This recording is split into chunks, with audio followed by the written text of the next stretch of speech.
Bien, recordemos lo que hicimos en la sesión introductoria, de paso para que los que faltaron se pongan al tanto.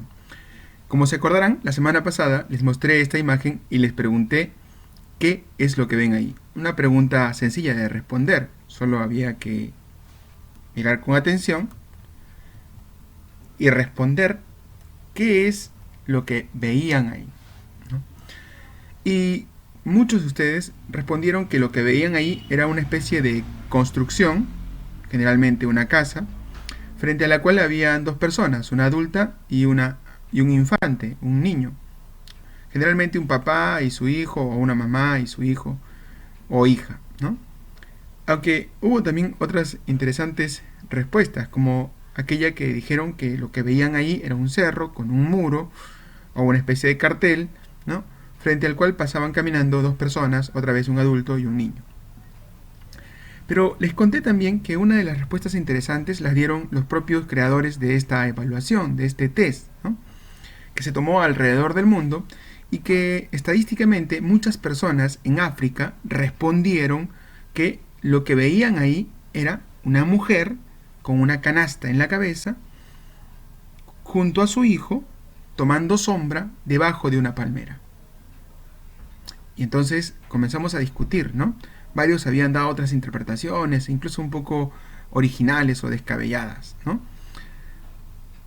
Y finalmente concluimos que con respecto a esta imagen, las interpretaciones que le demos están fuertemente determinadas por nuestra subjetividad, es decir, por nuestra manera de ver e incluso por nuestro contexto social, familiar, individual, cultural, ¿sí? Entonces llegamos a una conclusión y dijimos que para interpretar este tipo de imágenes o cualquier tipo de registro, siempre se va a entremezclar la subjetividad. ¿Qué significa eso? Que si por ejemplo yo vivía, ¿no?, en un barrio donde veía casas con ese tipo de techo, entonces cuando veía la imagen, lo primero que se me venía a la mente era una casa, ¿no? O si yo vivía o veía mucho en mi contexto unas personas cargando cosas en la cabeza, entonces cuando miraba la imagen, lo que notaba ahí era una persona cargando una cosa en la cabeza. Y esta conclusión a la que llegamos, nosotros la extrapolamos y dijimos que todo aquello que capta nuestros sentidos, ¿no?, todo aquello que nos es mostrado delante de nosotros y que lo captamos por nuestros sentidos, se interpreta de una manera altamente subjetiva, ¿no? Es más, nosotros llegamos a decir que la realidad entera es captada por nosotros con una alta dosis de subjetividad. ¿Sí? Pero hay que hacer aquí dos observaciones.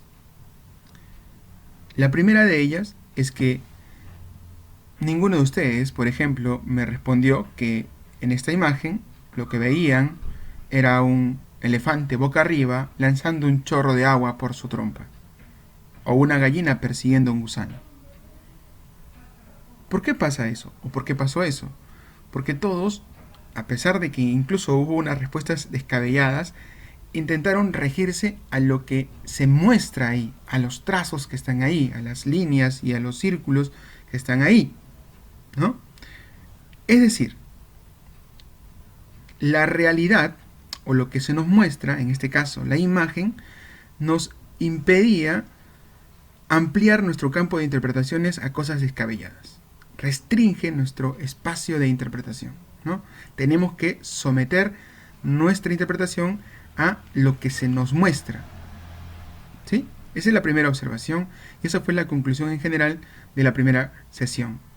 Ahora pasamos a lo que sería nuestra segunda sesión.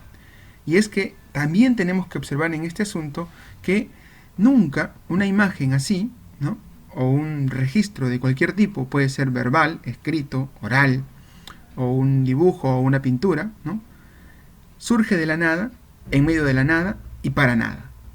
Es decir, cualquiera de los textos que nosotros en adelante vamos a analizar, ¿no?, como dibujos u obras de artes también, ¿no?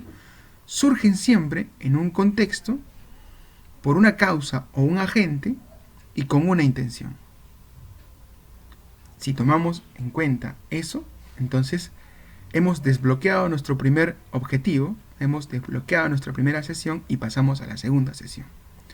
Porque este método de las dos observaciones, de que las interpretaciones pueden ser múltiples, pero que no podemos irnos más allá de lo que se nos muestra en los textos o en las imágenes que vamos a analizar, ¿no? Y que además, en la segunda observación, tenemos que tener en consideración siempre que surgen en un contexto por un agente con una intención. Estas dos observaciones son el método básico para nuestro curso, que es de análisis e interpretación de textos literarios, fundamentalmente, pero que también vamos a analizar en él algunas obras de arte.